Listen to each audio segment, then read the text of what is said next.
ভারতের লোকসভা নির্বাচনের ভোট গণনায় প্রথম 4 ঘণ্টায় এগিয়ে রয়েছে নরেন্দ্র মোদীর ভারতীয় জনতা পার্টি বিজেপির নেতৃত্বাধীন জোট ন্যাশনাল ডেমোক্রেটিক অ্যালায়েন্স এনডিএ। প্রধান বিরোধী দল কংগ্রেস নেতৃত্বাধীন Indian national development inclusive alliance India জোট এখন পর্যন্ত 73 আসনে পিছিয়ে রয়েছে।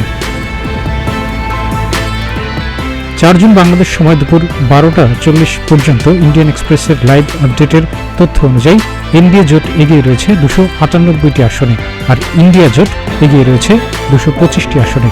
অন্যান্য দলগুলো এগিয়ে রয়েছে 20 আসনে। 543 আসনের লোকসভায় সরকার গঠনের জন্য দরকার 272 আসন। পশ্চিমবঙ্গে ভোট গণনায় এগিয়ে রয়েছে মমতা বন্দ্যোপাধ্যায়ের তৃণমূল কংগ্রেস। এই রাজ্যে লোকসভার আসন 42টি, এর মধ্যে তৃণমূল কংগ্রেস 28টি আসনে এগিয়ে রয়েছে।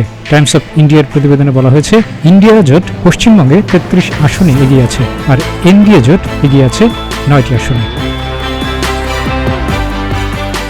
এবারের ভোটে বিশ্লেষকদের নজরে ছিল প্রধানত 6টি বড় রাজ্য, যার মধ্যে রয়েছে 28টি আসন থাকা কর্ণাটক, 48টি আসন থাকা মহারাষ্ট্র, 40 আসন থাকা বিহার, 80 আসন থাকা উত্তরপ্রদেশ, 42 আসন থাকা পশ্চিমবঙ্গ এবং 25 আসন থাকা অন্ধ্রপ্রদেশ। প্রাথমিক ফলে দেখা গেছে একমাত্র অন্ধ্রপ্রদেশ ছাড়া বিজেপি ও তার শরিকেরা ততটা ভালো ফল করতে পারেনি এসব আসনে।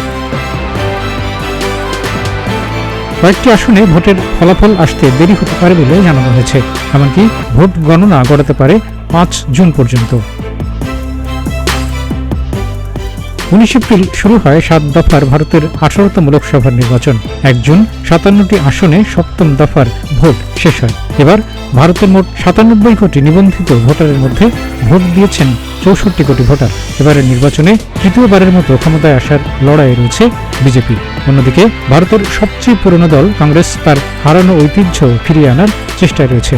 2014 সাল থেকে ক্ষমতার বাইরে রয়েছে কংগ্রেস সর্বশেষ 2004 থেকে 2014 সাল পর্যন্ত মনমোহন সিংয়ের প্রধানমন্ত্রীত্বে ক্ষমতায় ছিল।